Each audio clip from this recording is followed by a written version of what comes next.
Hey, welcome to the GameSalad Meetup. Have a good monetization meetup today. I know a lot of you guys have been wanting to know how to monetize your game and use marketing in a better way. And I have Roland here, who's on the forums, is Hopscotch, and he's going to talk about marketing, monetizing your apps. So I'm going to go ahead and turn it over to him. And then, as usual, we'll field questions if we can. Just post them in the questions section down there. Like you're already doing, and we'll answer as we go. All right, take it away. Okay, thank you. Well, hi everyone. It's Roland here, or Hopscotch. One of the things that I've been missing on the forums quite a bit is some serious talk about, or conversation about the marketing, monetization parts. I think this is an issue that should maybe be discussed a bit more on the forums. So I thought this might be a good introduction to a few of the key points, and just what needs to be done. Just about me, Hopscotch. I've been around for a bit on the online business. Informative is our system for analytics and all kinds of extra backend services, and some of the things we'll see a bit later. These are the points which I'm going to go over. I mean, each of these individually are quite a long topic, so this is really just going to serve as an introduction, and maybe here and there it's going to help, just ask the right questions on the forums. The discussion can be started. So just as an overview of what market we are in, we're obviously in it, one, for fun, because of creativity which is driving it, but I think most of us also want to make some money out of it. It is a huge market. It's a huge market which is still growing very fast. So there's definitely something to be made out of it. Unfortunately, if we look at the shape of the market, as you can see, 0.07 of the market is taking 40% of the shares. Those are the big companies. They basically take everything. Those are the ones who make 12 million a day. Now, they also pump enormous amounts, millions of marketing into their apps all the time. So that is not where we're competing. We as indie developers, as hobby developers, we have to look at the long tail. And if we look at that, the 60% of the market, which is the long tail, that is still 16 billion plus, which is in reach for all the indies. Now, estimates say that if you can get a stable ranking of in around the 6,000, then you can still make good money and make good earnings and support your family with it. Even if you just average, your app should be able to make around 14,000. Now, the key is how can we do that? Because I'm sure that most of us have made the experience that it's not that easy to get that kind of return on your development. Firstly, I'm just going to compare just roughly what the different major markets are like. The iOS, the App Store, and the Google Play Store. We can see that there's a huge discrepancy in the numbers of downloads. So the Google Play Store has 70%, the App Store 30%.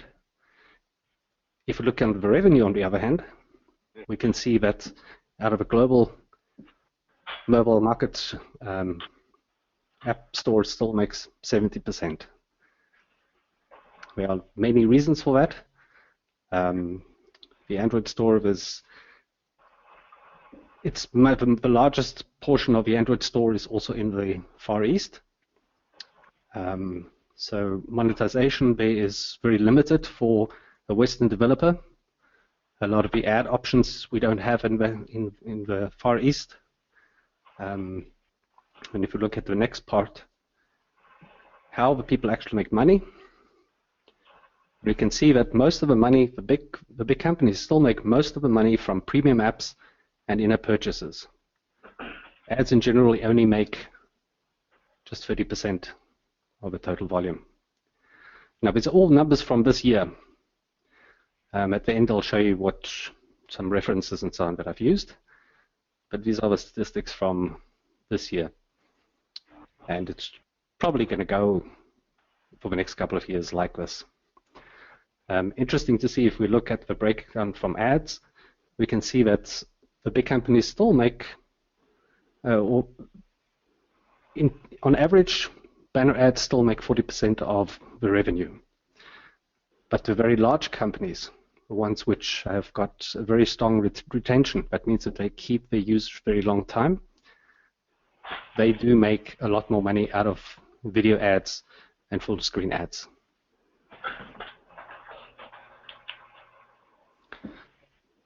So what this means for us as indie developers, we don't have the huge marketing budget. We can't spend 10 million every month just on marketing. We have to find different ways of getting the users. We have to find different ways of keeping the users. So the key point for us is retention. It also applies for big people, but for us, it's something that maybe most of the hobby developers or indie developers don't really see as such an important issue, or they don't focus on it. It is very hard to find the users. It's very hard to get the downloads. So once we do get them, it's very important for us to make sure that we keep them in the game, that we keep them in our product line, that if we make a small little game, that once they finish with that one, we maybe have a next product ready and we can introduce it to them and market to them, just to keep the people in our brand or in our product line.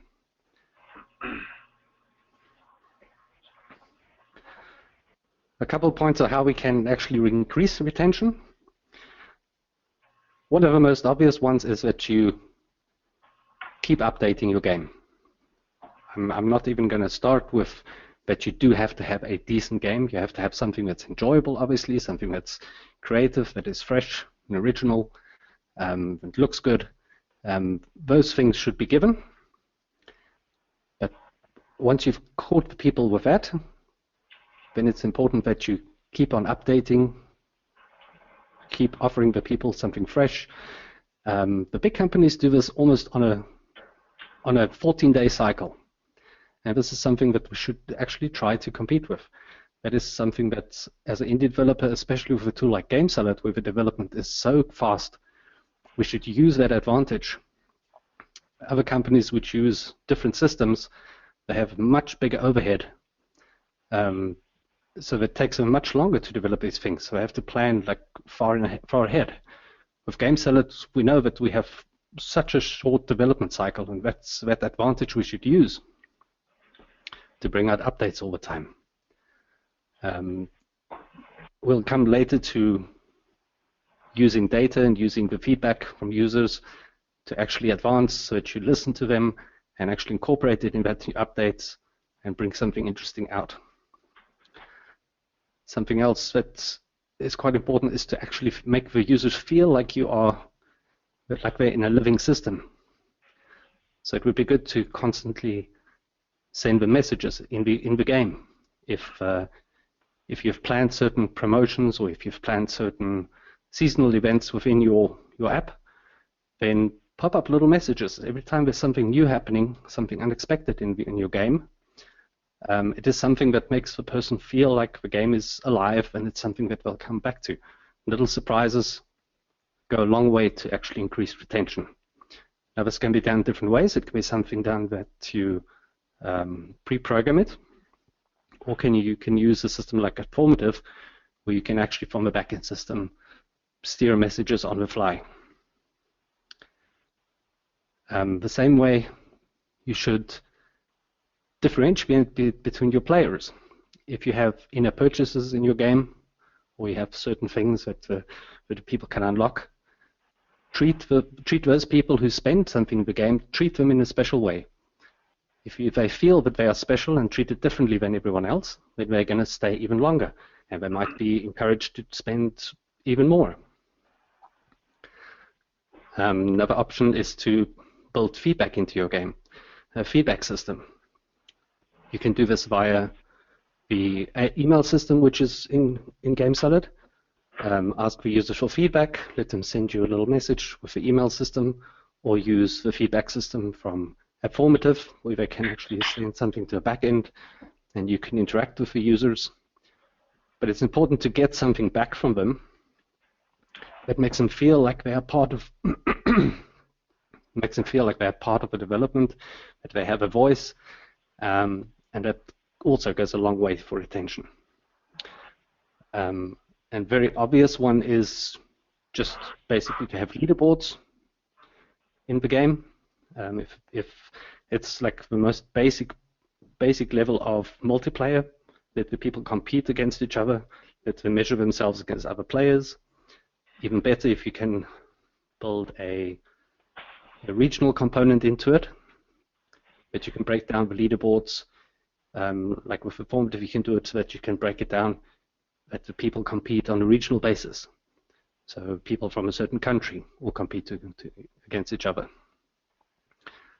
All these things make the people feel more involved in the game, and that'll increase in retention in a big way. I'm going to go into a couple of points just on ads. One of the things which I personally feel is very bad is to have startup ads. I think it's something that should be avoided. I think if you have a startup ad, the minute your app opens, basically what it tells the user is that I'm going to try and monetize you before you see that my game is actually bad. So I would avoid it, and I would go as far that you do not actually show ads maybe for a day or two. Let the people get really involved, invested in your game, let them really enjoy it without the burden of some interference from a third-party ad or something. Later on, if you have options like in-app purchase in it, you can go that far that you say offer them in-app purchases for a while, and only once if they haven't converted on any of the in-app purchases, then offer them ads, or then present ads to them and give them the option to remove it. It obviously means that you have to have a game which people want to play over a couple of days or longer. I mean, hopefully your game has a very long lifespan. But either way, even if it's a game that the people are probably just going to play a few times, just a week or two, still it would be a good thing to just capture them first just with the focus of your game and leave ads for a day or so.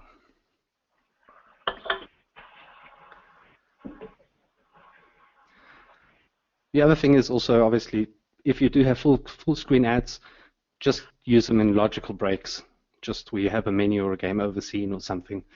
Don't let it interfere too much. Don't let it annoy the users. Ads are, in a lot of ways, an important part to monetize, but try to do it in such a way that it does not annoy the people. That's the fastest way that people are going to shut down your app and download the next free app. Another suggestion would be that banner ads, they do work and they do make money if they are used correctly. If you use a banner ad at the bottom of a very fast-paced game, nobody's going to look at it, nobody's going to click on it. They are just going to be ignored. Banner ads are better for slower games like a word game or something where a person dwells and looks around the screen and has the opportunity of actually noticing the ad and maybe interacting with it. Because as we'll see in the next slide, there are some dangers when you're using ads. The ad companies today, they are extremely clever, and they have all kinds of mechanisms, whether it's to counteract cheating or hacking or all kinds of mechanisms. And part of that also has to do with how we use the ads in the game. So obviously we all know that we shouldn't refresh ads too often. It's very dependent on the ad network that you use. They all have different time spans over which a ad over cycle. The time that it takes from one ad to the next one that should only be called up. They also have a time span that it needs to be displayed to actually be counted as an impression. So if you refresh the ad too often, then it actually doesn't get counted at all. something that's very dangerous is if your click-through rate is very low, then the people say, or the ads networks are going to say that you're just wasting their inventory, and they're going to give you progressively worse quality ads, which are going to make it even less likely of your users to click on something. So that means that if you use, for example, if you have a fast-paced game and you are displaying banner ads at the bottom, at the beginning you might see high-profile, interesting ads, but because the users are never clicking on those ads, you're going to be downgraded by the ad network, and eventually you're just going to see silly ads which nobody's going to be interested in. Another very dangerous thing is if your click-to-install ratio is very low. That means that people might be clicking the ads, but they do not convert. They do not actually install what is on offer. If that ratio is very low, then you might actually get blacklisted, or your account might get closed. Because what they then are assuming is that you are somehow tricking the users to click on an ad which they actually were not interested in. So they are assuming that you are cheating the system, and then you get blacklisted or your account gets closed. So all this means that you have to be sensible when you implement ads. If you do it the right way, if you put them in the right position, then they'll convert nicely. The users are not going to get distracted or annoyed, and you'll make decent money off the ads as well.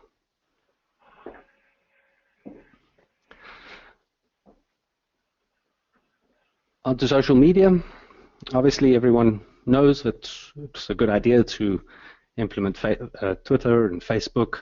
To a limited extent, Google Plus can also be integrated, although Google Plus only allows just a link to a certain web page or something that's prepared, no special messages or additions, just a link. And also allow the users to send emails from within your app, to invite friends, to send a link to invite them to come play the game, to download the game. With Informative, you have the option of actually from within the app to send a fully formatted email and personalized. So these are all great ways to actually make the users that are playing your game and enjoying it, make them spread the word for you. And again, it's you have to be careful and have to be smart about when you present these things. Same as with a rate button. Present these options to them at a time when the user has some kind of high. You know your game. You know when the user has achieved something, and he's probably happy with it. That's a good time to ask him to rate the game or to spread the word, and it's more than likely that they will do that.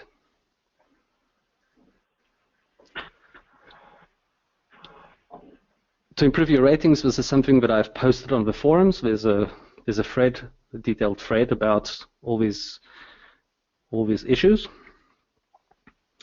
Again, something that you want to do to improve your ratings is you want to avoid bad ratings.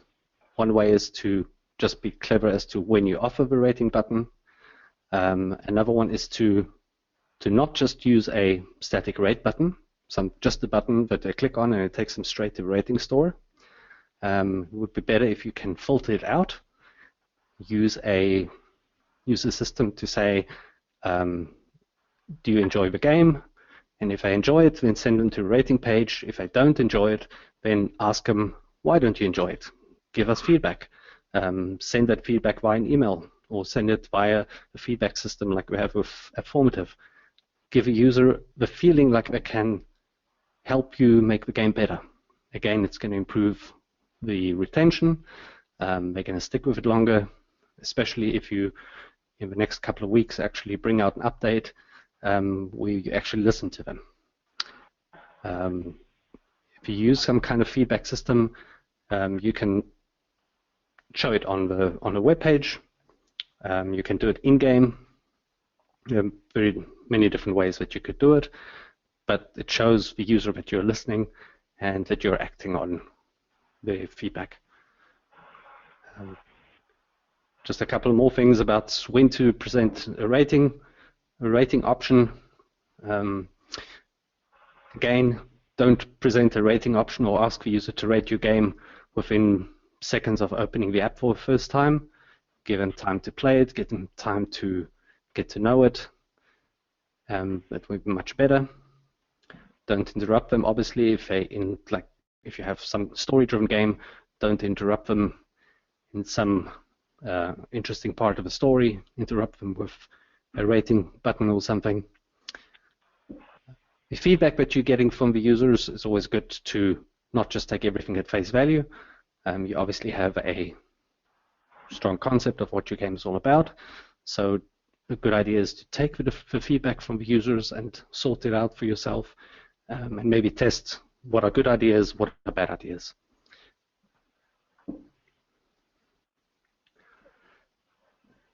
Another thing that I see almost nobody do on the GameSalad forums, that is never spoken about, is to actually actively use a soft launch. Now, before soft launch, obviously you're going to test the game and make sure that it's working 100%, that it's working on different devices, that all the features and everything is working well. Your family and friends, they are not a good test bed.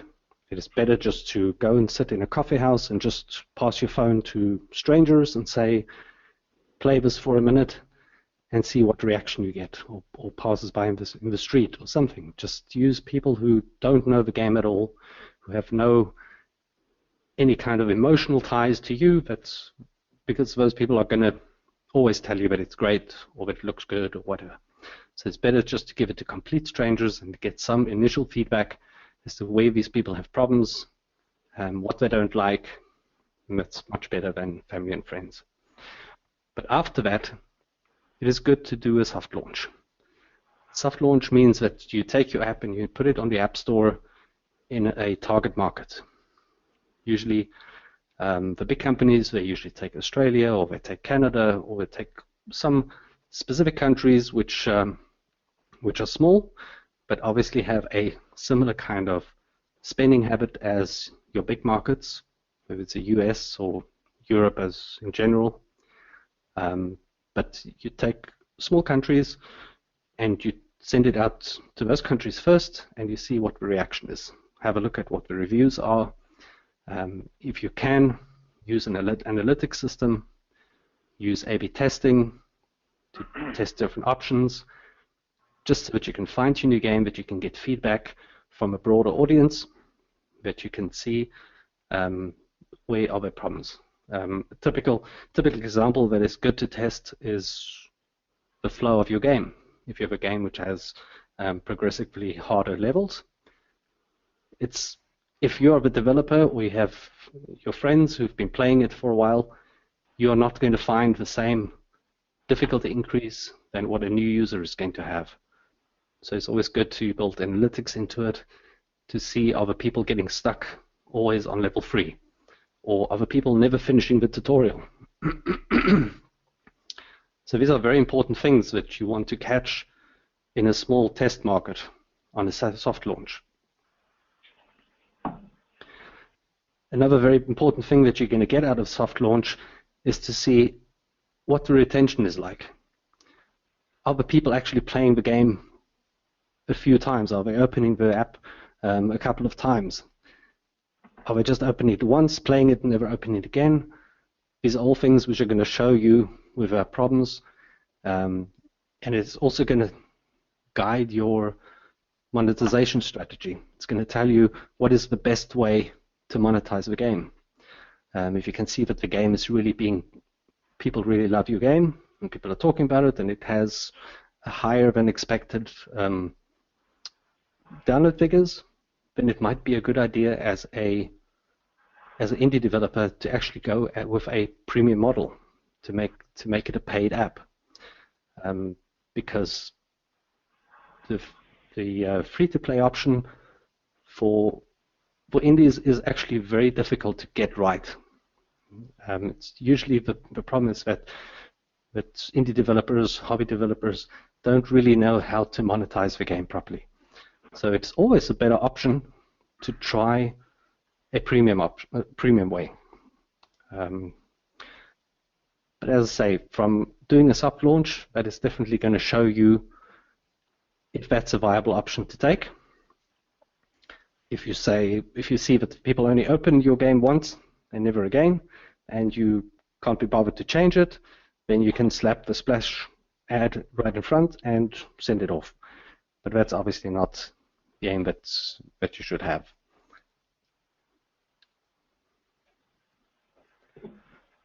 Just a couple of points on Marketing 101. The other most important thing that you should spend time on after your app is finished is to get your icon really to stand out. There are many tools.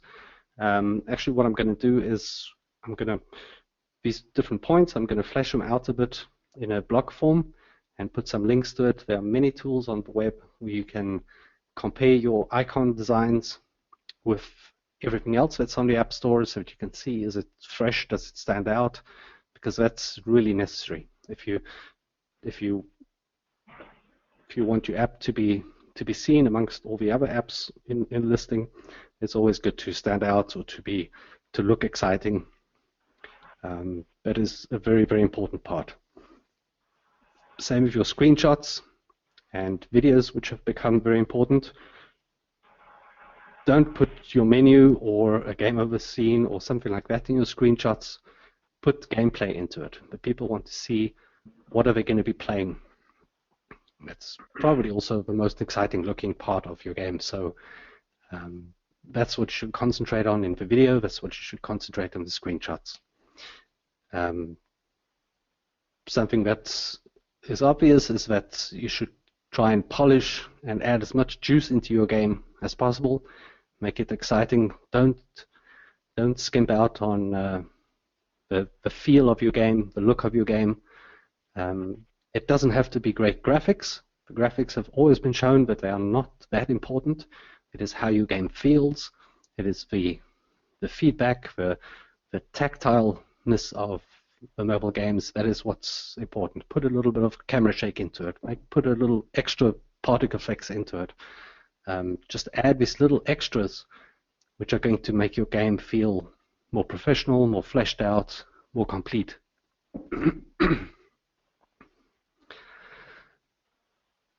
Something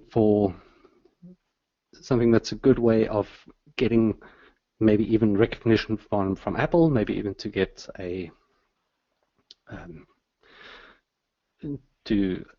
is to localize for the smaller markets. We've got such an international audience. Maybe make friends with someone who's in a smaller country. Let's say if you're in Europe and you have friends in Portugal, try and get your game localized specifically for that market in the actual colloquial of that country, and you only have to worry about the App Store, the description in the App Store. You don't have to localize the game as a whole. It's just important that the actual description in the App Store, that is localized, not with Google Translate, but really translated by someone who knows the language, and then focus on those smaller countries where you've got a much higher chance of getting an Apple feature or to stand out and be recognized. A lot of these smaller countries, they're very loyal to their own language, and if they see an app with an app description in their language, you've got a much higher chance of those getting downloaded. That is something that really works. And from there, obviously, once the small country enjoys the game and it goes viral, it'll spill over into other countries, and you can reap the benefits of that.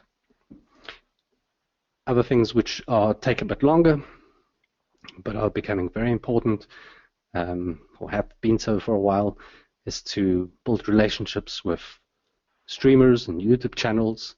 The same with communities, review sites, Touch Arcade, whatever. But to be part of a community, it's not going to work if you're going to register. You've got your game finished, and you're going to register on the forum, and you're going to start presenting your game and say, here guys, download it. That's not going to get a reaction. Same with anything. You have to mingle with the community, bring in your part, bring in your comments about other people's games, become known, and then it's going to work. If you then present your game, then you'll have a higher chance of other users starting to look at it and talking about it, and that has a very, very strong effect. It's the same with the streamers and YouTubers. You can only get their attention if you have something really, really special to show them, and if people have, if people are excited about it, and maybe you have built up a relationship. Once you do have a streamer or maybe a journalist of Touch Arcade or even a contact with Apple, then you've got to keep that relationship really warm all the time. And stay in touch with them, make sure that you bring out updates to your game, keep the people informed, and keep that relationship so that you can reap the benefits again if your next game comes out.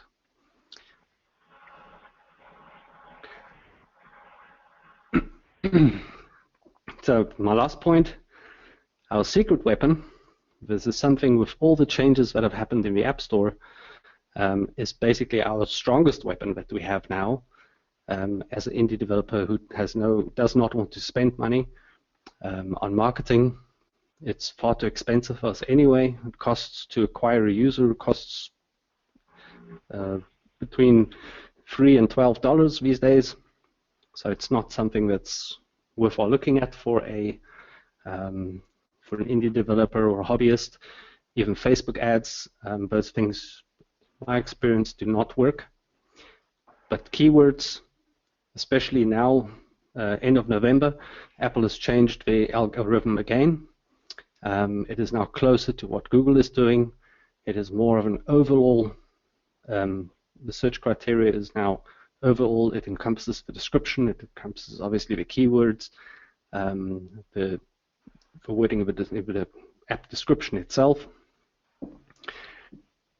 Now there are many tools to find special keywords.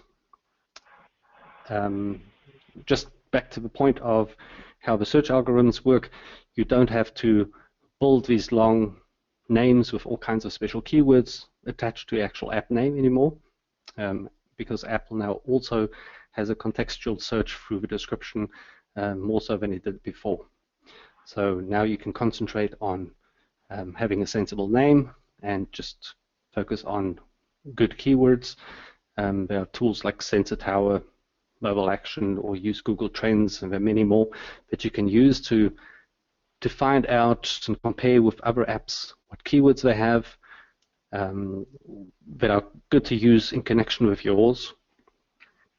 A good strategy to follow is if you have a normal game, let's say you've got a platformer, use Google Trends to see what is topical at the moment, and then design your platformer with little elements around a specific niche topic, because that you can then use as a keyword, which is going to work in the long tail search, and it does have a very strong effect. You will definitely have a lot more hits, a lot more people will find your app than if you just put in the normal usual action, platformer, jumping, whatever in as keywords. It's like in the old days with normal web keywords. Try to find something to stand out, even in the keywords, and it will work.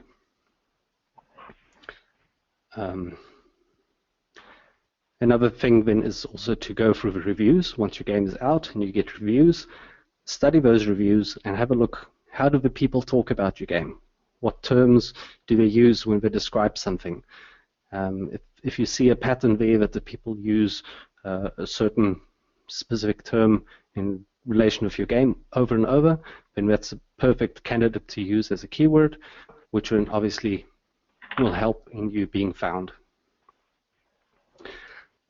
Now, all these topics which I've touched on now, obviously in their own can be many hours of discussion, and it would be great to get some feedback on the forums, maybe also if there's anything in particular that people would like more information about.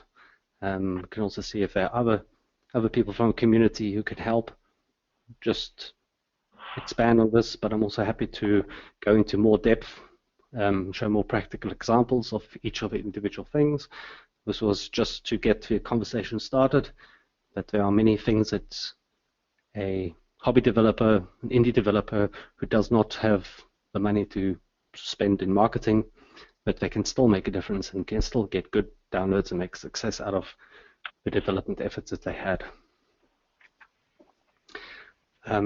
Just finally, for those who don't know Appformative, visit us on appformative.com. We have many tools that you can use in conjunction with your development in GameSalad. We have offline timers, the email systems that we said, the feedback system, event tracking, analytics, messaging, A/B testing, all those things. Visit us and have a look what we have. It's all the things that I've mentioned is all for free. So it would be great if you could join us there as well. And that's it from my side. Thank you very much. Thank you. Thank you very much. All right. Down to the questions here. All right. So if you guys have questions, go ahead and put them in the questions section, and we'll start running through them here. We'll come back to specific things about GameSalad in a minute. You mentioned a 14-day cycle in the beginning. Could we get any more information about what that is? Did you hear that, Roland? Yeah, I did. The 14-day cycle, that is updating your game. Always have like a rollout plan for little features. Maybe even when you bring out your game in the beginning, hold back a few features. If you can't think of like things quickly enough, then hold back a few features and roll them out like in a very, very close cycle. So the people, while they're still playing it, they see, oh, there's a new update coming out. Now suddenly I have got a new car that I can drive with, or I have a new area of the map that I can go to. It'll feel like you're, as a developer, that you are active, that this is something that you invested in, and the user will be much more interested in continuing playing. So as short as you can make this the update cycle, and bringing not just write, oh, we did some sound improvements, or we added something small, or a bug fix. Actually put something meaningful into the game. And if you can, do this on as quickly as possible, and keep on doing it. So as I say, even when you design your game, even intentionally hold back small little features that you can then roll out on a like 14-day or at the most like on a monthly basis. With our type of games, which the hobbyists, the indies, in our community are developing, that cycle should be really short. So the big guys are rolling out changes, updates every 2 weeks, and I think so can we.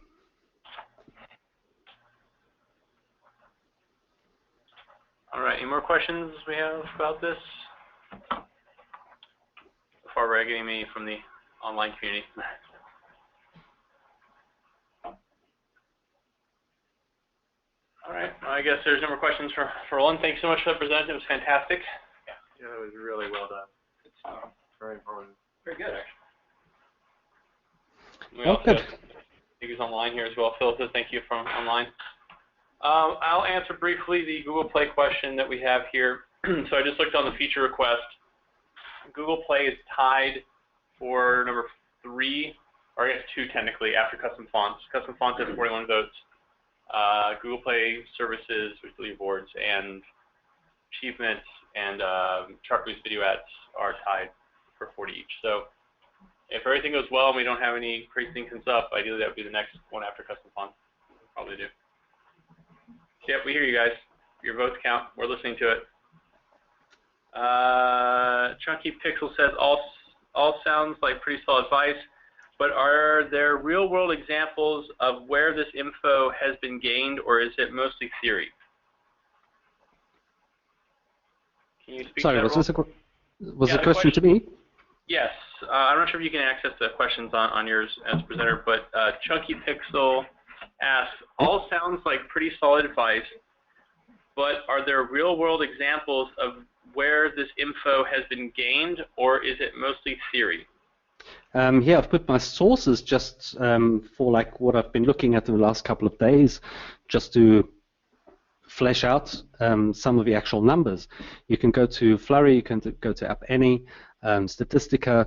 They have so much information and so many statistics on all of this.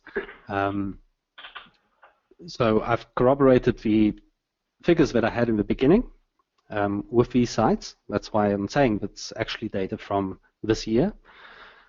And these experiences is just because I'm always online, I'm always following the developers, and it's always a good idea to search on YouTube for people who do post-mortems of their launches. A lot of indie developers do that. A lot of the bigger developers also do that. They do post-mortems and they show how did they roll out the game, what was the feedback. You can look at Casual Connect. Casual Connect is a YouTube channel.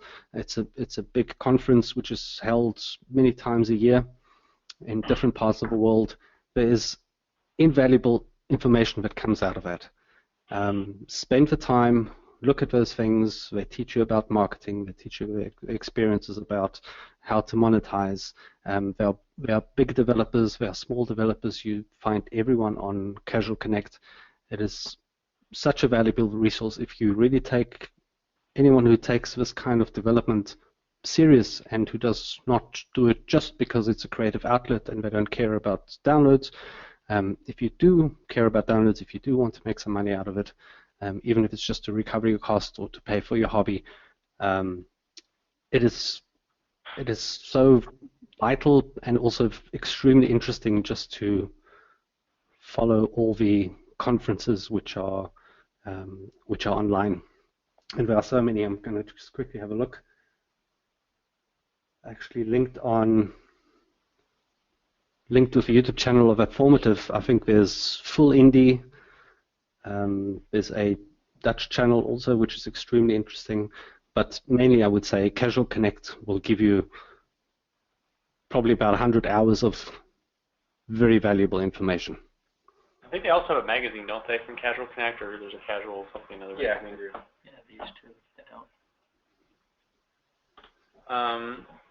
Francis just throws this out here to everyone.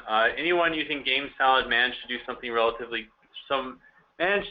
relatively good money out of ads?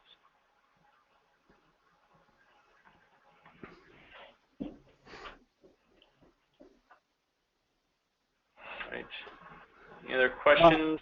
I know personally of a few through the system that that some of the users have implemented. I've been in touch with them, and I know that people are making like the kind of figures which I showed in the beginning. I don't know. I think my screen is not being shared anymore.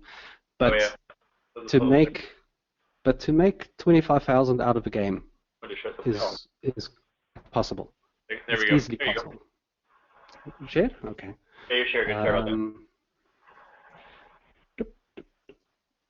Where did I? Yeah, this is what I showed.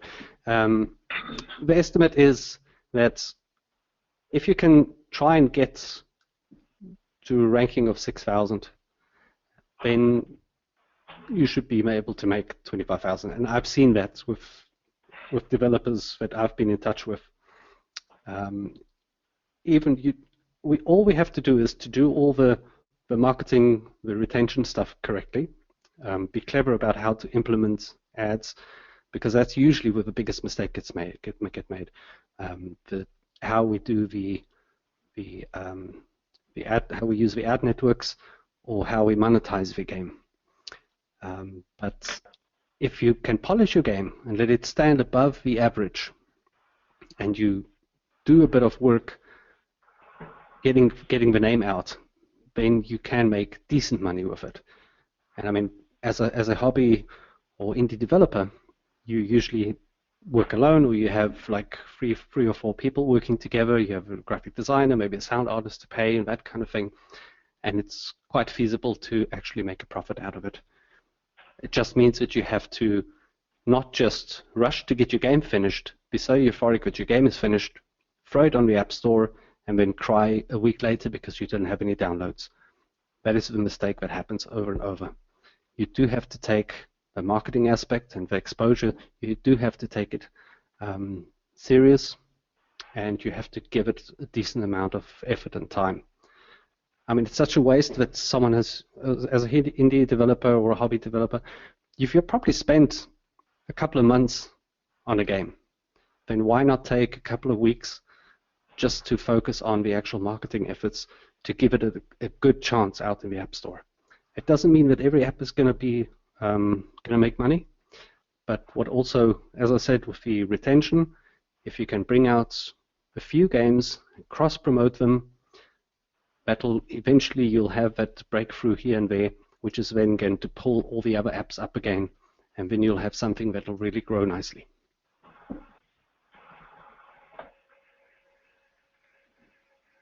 You put the survey back up now, Sam. Oh, new survey, okay. Always good.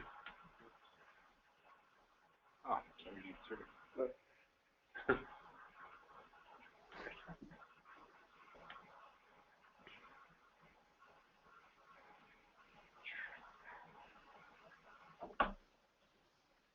Do you have any other questions or general questions about GameSalad or topics? I had a question. Go for it. I guess I directed at Hi, director.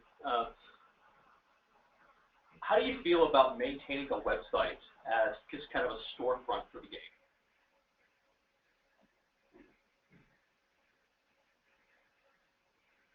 Yeah. Roland? I didn't quite understand the question. How do you feel about maintaining a website, such as actually developing a website for the game, showing it as kind of a storefront for the game, so they could see, that this is from a legitimate person, somebody who's taking some care into the game, and is doing something like that even worth it? Because you'd have to pay a monthly due to maintain a website. Is having a website for the game, does that help you with selling the game? Yes, it is actually very important to have and it doesn't have to be something really fleshed out, but some always keeping up to date with nice screenshots. But the good part is that a web page, whether it's just a normal WordPress site, or just a one-page WordPress site or something, is a perfect hub to let all your other social media activities, like your Facebook page and your Twitter page, and let all those things join up somewhere. It is also something that you can link to from within the app.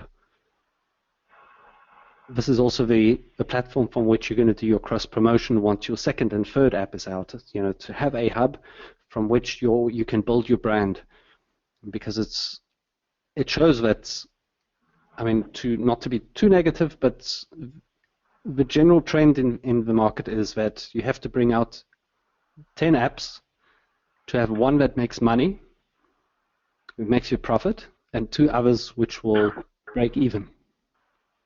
Yeah, so out of 10 apps, you're going to have, most of them are going to make a loss, 2 of them are going to break even, and 1 is going to make money and is going to fund your next development. So it is important to keep this brand on the go. So have a hub where all of these things come together. So anyone who, if there's a certain app which is a success, that's going to point to your other apps that you already had, which is going to pull those along. If you have 2 free apps on the App Store which have had no downloads, and suddenly you do have an app which has some good downloads, you'll see that all the other ones are going to pick up just as well. And this is this wave that you have to keep building over time. And hobby developers, indie developers are in the perfect position. We're doing this not necessarily for an immediate income, so you can take the time to build that to make a profit then over time. But yes, to have a storefront or to have a page representing your brand and your apps is actually very important. Do you see sequels show profit or more growth using that same scheme? Or does it matter whether it was a sequel or not? again, you have to look at the numbers. If you have a game that has good retention, if you're keeping your players in your app for a couple of weeks, then it's probably more beneficial to expand the game itself, to make them feel like it's alive, to bring out more levels or a new world and expand the game as a whole. Because that means that the players of Game X are going to spread the word about Game X to other players, and they're going to join that one game. But if you see that the game only has a low retention, then it's a good thing to also bring out a sequel or another game or whatever and do some cross promotion between them. The point is that you have to always try to offer the user something new, whether it's going to be just an update with new content or whether it's a new game. That very much depends on how the retention is. Thank you. How's our poll coming, Ken? Only 43% people voted. No. A lot of people are trying to do the ads. Not a lot of in-app purchases, surprisingly. No. Yeah, very surprised.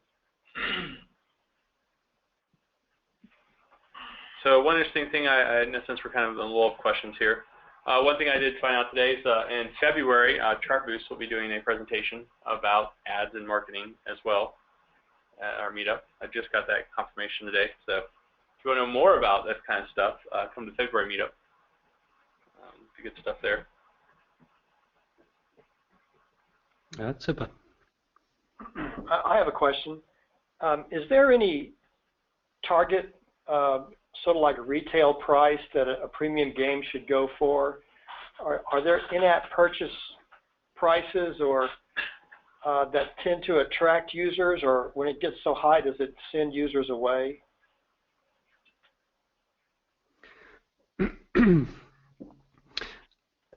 Just going on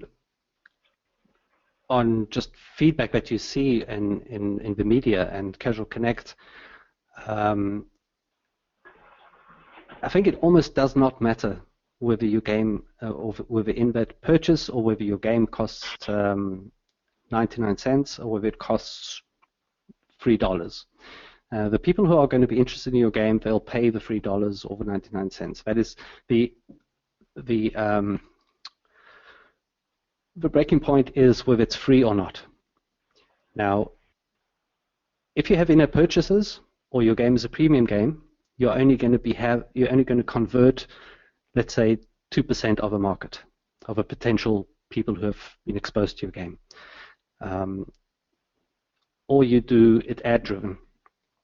The point is that of, let's say, the 100 people who are going to see your game, and all 100 are going to download your free game, you are still only going to make the same amount of money, or even less, out of those 100 people with ads, than if you said you're going to put in-app purchases in and only monetize with in-app purchases or a freemium model. It'll come to about the same. I don't know whether I explained that properly. If you understand that, Now the difference is going to be that if you have a free app and you do get 100 people, and you can use those 100 people to spread the word, then they have a great benefit to you. But it's usually easier to make money by bringing out a premium game for an indie developer. It's better to bring out a premium game and charge $2, $3. You will make more money that way than you would out of having an ad monetized game. Thank you. I have a follow-up question to that. What do you think about Square Enix and charging $15 for their games on all the stores? Well, turn it around. Why are the people on Steam crying about not wanting mobile games on it? It is overpriced. It's quite strange. I'm quite curious to see how the development between the indie games on Steam, for example, the pricing is going to change, or how the mobile pricing is going to come closer together with the Steam pricing based on indie games, because there's such a huge discrepancy. I mean, it's typical for a Steam game to cost $10, $20, whereas people crying about a game on mobile which has got exactly the same functionality, same graphics, same everything, and they're crying because it costs 99 cents. So it's I don't know. I think generally the trend at the moment is slowly going back to premium games. There has been a definite uptake on premium games again, and that's a good thing. I think what should happen is that the developers shouldn't be too scared to go for the premium model and to also ask for a reasonable price, because the 99 cents or just plainly ad-driven is not really sustainable. It is sustainable if you can pump millions into it and you've got investors and you can, really have a game that has players like let's say a Candy Crush or what's the other one, Heyday, that people really play over years. Then you've got serious retention and you're always going to have your big spenders, and then it works. But for an indie developer, they don't have that. They can't have a game that has got such a long lifespan. But they still put a lot of development time and development cost into it. So they should also have the guts to start pushing the price a little bit closer to what a indie PC game costs. And it's not really that it's not working. If your game is really interesting, I mean, if you look at the App Store now, there are a lot of indie games which do come out at a price point of $4 and more, and they make it big. It's not that the users are not prepared to spend the money. It is the indie developers who are too afraid to ask the price.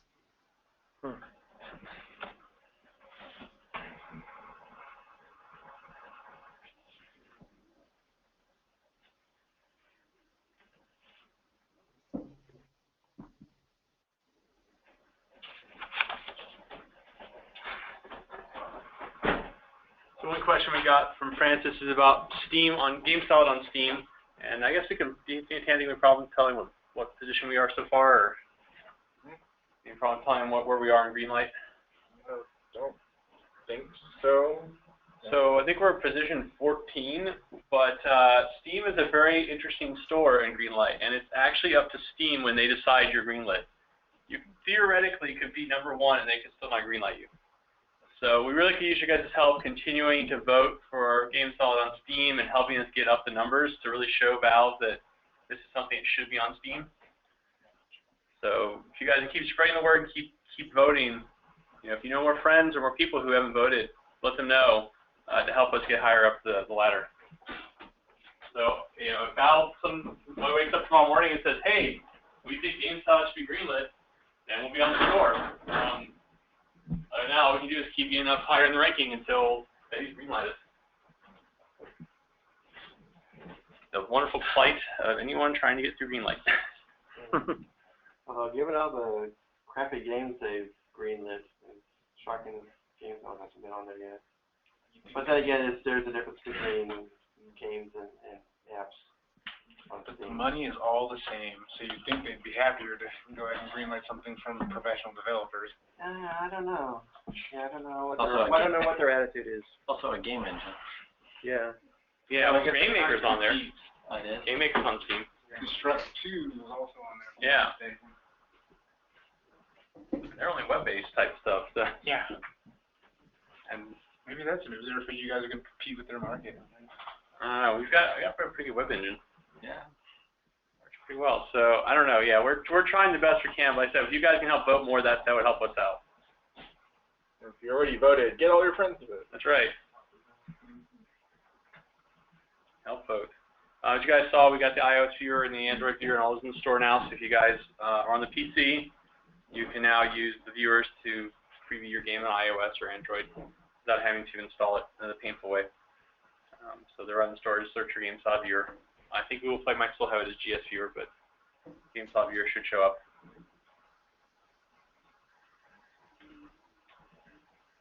One second, one more question here.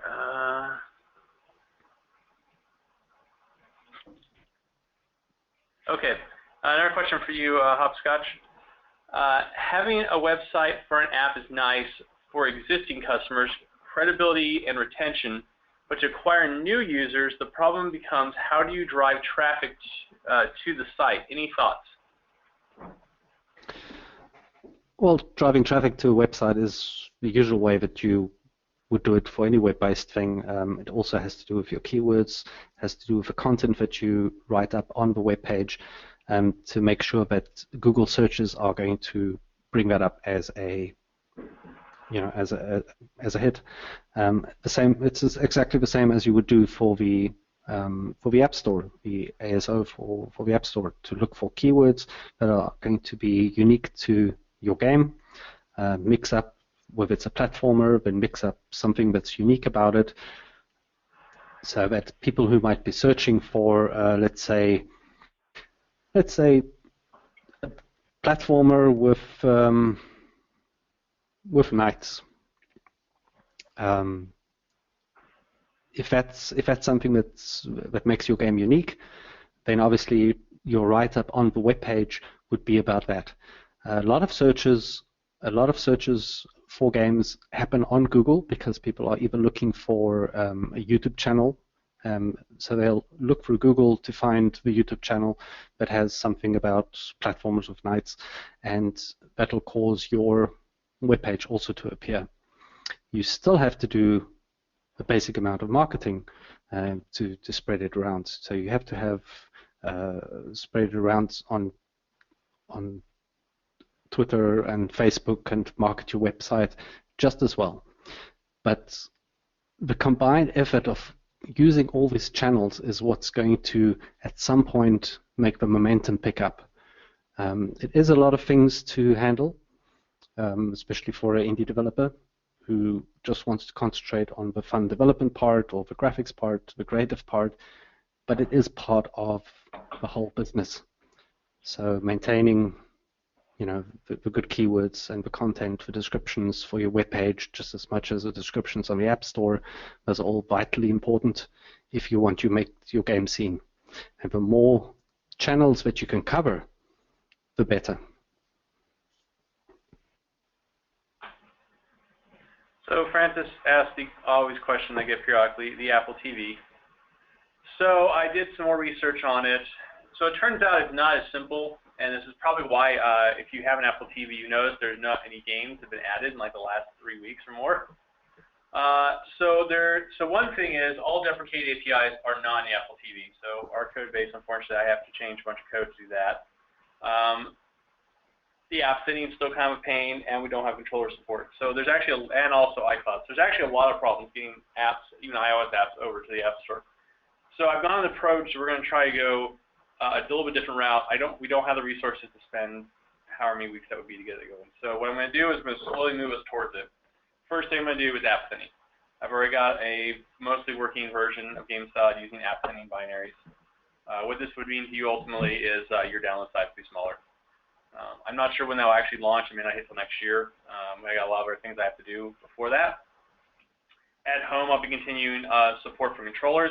I just finished PC support on my joystick library. So when I get some time, I'm going to get that into GameSalad. So joystick support for Windows should come shortly. It will be X input and direct input, up to 8 controllers, mix match.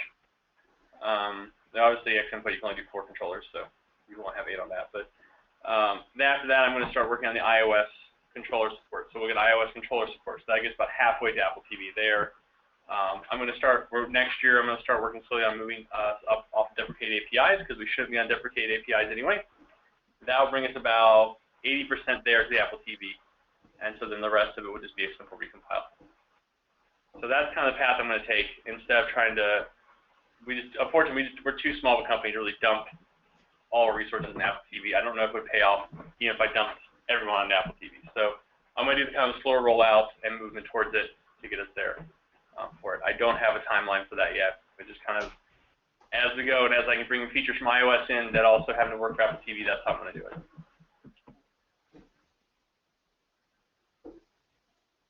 Some things I'm hoping to do with that is GameCenter needs to be updated, so hopefully we can get GameCenter on Mac, for example. Things like that.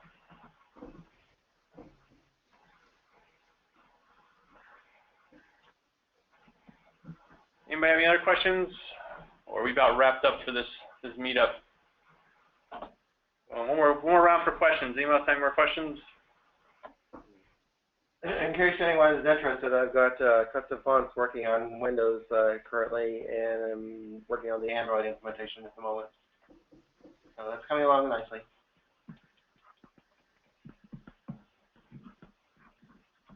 Yep. Keep voting. We just basically, when we start looking at new features, we do go look at your guys' votes on the bugs database. Like if you looked at our history, we literally took the top 3 features off that list, and those were the next 3 features. Only thing barring that was kind of side projects that we've done to bring things in. So the next after custom fonts, the next top ones are video ads, Trevor's video ads, which I'll probably throw the other video ads into. RevMob I think has some too. Yeah, sure. And the Google Play Services, Google Keywords. So you guys keep voting, and we'll keep going down the list. Custom fonts is the current one that we're actually working on. So that's the current top one. So we do pay attention to your votes, guys. Your votes count. Thank you. So please continue to vote and help drive us to make the product better for you guys. The American democracy. All right. Well, if there's no more questions, we're going to thank Roland for his fantastic presentation on monetization. It was very nice. Yeah, that was really good. Yeah. Braden is up on the forums. Braden's going to take going to stab at the presentation on January. I do not have his talk yet, but he is going to be the presenter. And then, of course, in February, Chartboost is going to present a talk, which I don't have the topics up. But as soon as I get their topics and their descriptions, I will post that in the meetup group so you guys can decide whether that's something of interest to you. Again, I'm looking for someone in March. If anyone's interested in presenting in March, I am still looking for someone then.